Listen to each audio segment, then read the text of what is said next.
Hello, I'm Kim Stafford, and I'm here again with PIMCO Group CIO Dan Ivascyn to give you an inside look at some of the recent discussions taking place within PIMCO's Investment Committee, or IC. Thank you for joining us, Dan. Thanks, Kim. Many investors have been surprised about the decline in yields over recent period. So can you discuss why yields have been falling and if bond markets are trying to signal any important trends to investors, particularly in light of the fact that we've seen equities reach new highs? Sure, and it's of course always tough to know for sure what's driving moves in interest rates, but let me bucket them in two categories. The first being technical.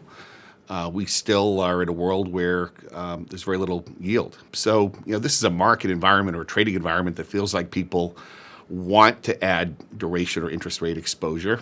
Of course, there are some legitimate concerns around inflation, but in general, a lot of pent-up demand for interest rate exposure. We think that is helping support yields, even driving yields lower. But from a fundamental perspective, looking at economic data carefully over the course of the last couple of months, there have been signs that we have reached peak growth, that a lot of the impact of stimulus that occurred last year is beginning to dissipate, that these COVID variants, led by Delta, of course, is leading to some growth pressure or reopening pressure that we're seeing across the economy here in this country, but in other regions around the globe, particularly emerging markets as well. And that has, we think, caused the market to reduce their growth assumptions somewhat. You mentioned low yields. You mentioned the search for returns. So we've definitely seen an uptick in interest in alternative investments, particularly for clients who can give up liquidity. So how are you thinking about investing across public and private markets? And how do you assess which strategies may or may not be appropriate for different investors? Clients are looking to be creative to maintain returns they've grown to expect, or given pretty full valuations, looking for resiliency and protection where they can find it. And one way to achieve that, of course, is to be more flexible in terms of the mandates that you focus on.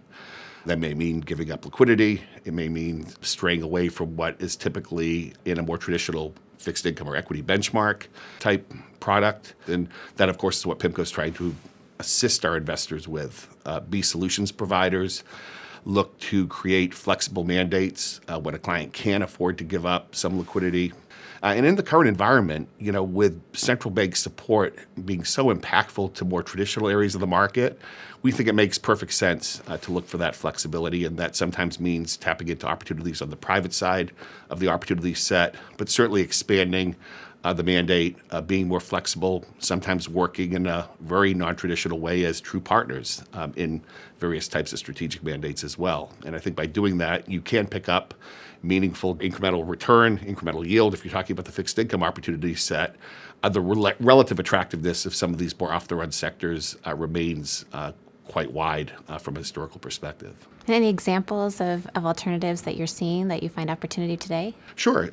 Looking at the commercial real estate markets, the CMBS, more traditional segment of the public opportunity set, have seen spreads compress significantly across the capital structure. AAA risk, but also lower rated risk, even higher yielding segments of a typical CMBS capital structure have become a bit expensive, again, from a historical perspective.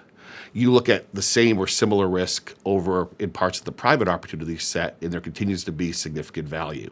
Similar example in the corporate credit space. In the more liquid segments of the market, certain COVID recovery themes and trades we continue to find attractive. Gaming, hospitality, the leisure sectors as examples of segments of the market that we expect to continue to perform. But when you cross over to the private opportunity set, similar themes, the ability to invest with more direct control, potentially better protective covenants, and an expanded opportunity set. You mentioned commercial real estate, and maybe we'll delve a little deeper there. An area that straddles both public and private markets, one that has had a little bit of upheaval during the pandemic. So maybe specific opportunities in commercial real estate from your perspective. Absolutely right.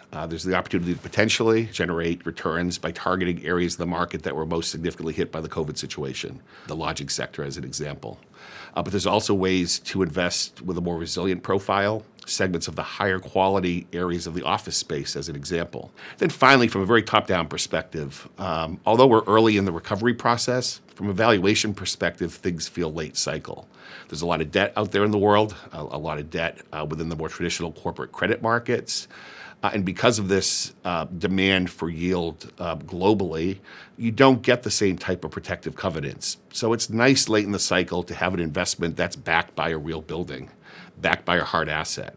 In the commercial real estate opportunity set, even commercial mortgage-backed securities are an example of a profile that typically is more resilient than unsecured corporate debt alternatives. Not alone, we still like asset-backed investments, housing-related investments, particularly seasoned investments that don't rely on home prices to continue to increase, but have benefited from the significant increases we've seen in the last year or two.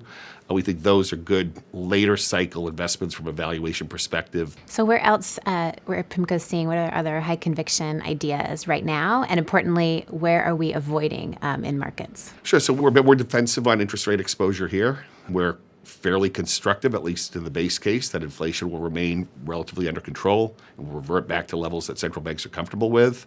You're just not getting paid a lot to take significant inflation risk across portfolios. High-quality segments of the bond market look a little expensive to us.